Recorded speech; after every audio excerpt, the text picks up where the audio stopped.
அனைவருக்கும் வணக்கம். மீண்டும் ஒரு ஜென் ஜோன் பதிவில் உங்களை எல்லாம் சந்திக்கிறதுல மிக்க மகிழ்ச்சி. நம்ம இன்னைக்கு நம்ம இப்போ பாத்தீங்கன்னா இப்போ ஆல்மோஸ்ட் ஜனவரியில இருக்கிறோம். நம்ம இந்த பீரியட்ல பாத்தீங்கன்னா நம்ம குழந்தைங்களுக்கு எல்லாமே எக்ஸாம்ஸ் வர ஆரம்பிச்சிடும்.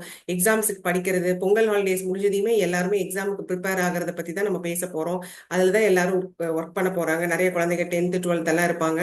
அவங்க எல்லாருமே எப்படி நல்ல மார்க் வாங்குறது அப்படிங்கிறதுக்கு பார்த்தீங்கன்னா ஒரு டெக்னிக் என்னன்னு பார்த்தீங்கன்னா நம்ம ஹோப்னோ டெக்னிக்கை அதுக்கு யூஸ் பண்ணலாம். ரொம்ப ரொம்ப ஹெல்ப்ஃபுல்லாகவும் இருக்கும்.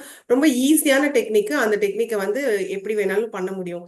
இது ஈஸியான டெக்னிக். ஆனால் நிறைய பேர் நிறைய டைம் என்ன நினைச்சுக்கிறாங்கன்னா இது எப்படி பண்ணலாம், இது எப்படி பண்ண முடியும், இந்த டைமுக்கு தான் பண்ணணுமா, அந்த டைமுக்கு பண்ணலாமா அப்படின்னு சொல்லி அவங்களுக்குள்ள பல கன்ஃபியூஷன்ஸ் எல்லாமே வருது.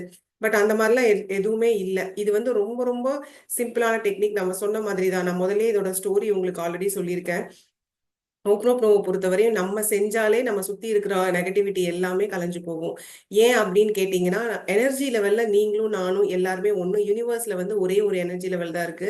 அந்த எனர்ஜியில எல்லாருமே ஒண்ணா இருக்கும். நம்மளோட ஃப்ரீக்வன்சி சேஞ்ச் ஆகிறதுனால தான் மட்டுமே நம்ம தேவையான விஷயங்கள், தேவையில்லாத விஷயங்கள் எல்லாம் அட்ராக்ட் பண்றோம். நம்ம சில விஷயங்கள் அட்ராக்ட் பண்றோம்னா அதுக்கு நம்மளோட ஃப்ரீக்வன்சி தான் ரொம்ப ரொம்ப முக்கியம். ஃப்ரீக்வன்சி அப்படிங்கிறது எல்லாருக்குமே மாறுபட்டு இருக்கும். நம்ம இப்ப பார்த்தோமா ஒரு எஃப்எம் பாக்குறோம்னு வச்சுக்கோங்களேன். சூரியன் எஃப்எம்னா ஒரு சேனல் வரும், ஒரு ஃப்ரீக்வன்சி இருக்கும்.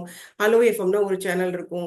மிர்ச்சினா வேற இருக்கும். ஸோ அந்த மாதிரி ஒவ்வொருக்குமே ஒரு ஃப்ரீக்வன்சி இருக்கு. அது மாதிரி நமக்கும் எல்லாத்துக்கும் ஒரு ஃப்ரீக்வன்சி இருக்கு. அந்த ஃப்ரீக்வன்சிக்கு அகெயின்ஸ்டா மட்டும்தான் நம்ம எல்லாத்தையுமே அட்ராக்ட் பண்ணிட்டு இருக்கோம். அந்த ஃப்ரீக்வன்சி மாற மாற நம்ம என்ன அட்ராக்ட் பண்றோம் அப்படிங்கிறதும் மாறிக்கிட்டே இருக்கும். ஸோ ஆனா இப்போ நம்ம குழந்தைங்களோட படிப்பு விஷயத்துக்கு திருப்பி வரப்போ என்ன ஆகும் அப்படின்னு பாத்தீங்கன்னா, அவங்க அவங்க கிட்ட போய் இந்த ஹோப்னோப்னோ பண்ணு அப்படின்னு சொன்னோம்னா அவங்க பண்ண மாட்டாம்பாங்க.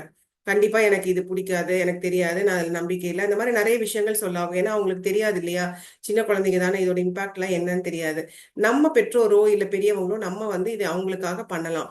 எப்படி பண்ணலாம் அப்படின்னு பாத்தீங்கன்னா, முதல்ல நம்ம எந்த விஷயத்துக்குமே நம்ம பொறுப்புதாரி ஆயிக்கணும். நான் என்னோட பையனோ பொண்ணோ அவங்க பேர் எடுத்துட்டு அவங்களோட கல்விக்கும் அவங்க எக்ஸாம்ல நல்லா எழுதி நல்ல மதிப்பெண் வாங்குறதுக்கு நான் முழு பொறுப்புதாரி ஆகிறேன் அப்படின்னு சொல்லி நம்ம ஒரு பொறுப்பேற்றுக்கணும். பொறுப்பு அந்த ஸ்டேட்மெண்ட்டை சொல்லிட்டு அதுக்கப்புறம் I am sorry, please forgive me, I thank you, I love you அப்படிங்கிற அந்த 4 ஸ்டேட்மெண்ட்டையும் சொல்லலாம்.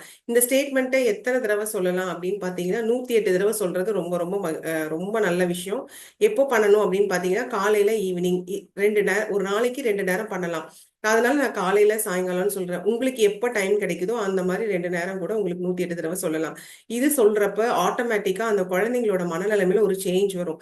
அது நம்ம பண்ணனாலே அவங்களுக்கு வரும். நம்ம போய் அவங்க கிட்ட நீ பண்ணு பண்ணுன்னு ஒன்னும் நச்சரிச்சு இது பண்ண வேண்டாம். நம்மளே பண்ணிக்கலாம். நம்ம பண்ணவே ஆட்டோமேட்டிக்கா அவங்கள சுத்தி இருக்கிற நெகட்டிவிட்டி எல்லாம் போய் அவங்களோட ஃபோக்கஸ் படிப்புல ரொம்ப ரொம்ப கவனம் செலுத்த ஆரம்பிப்பாங்க.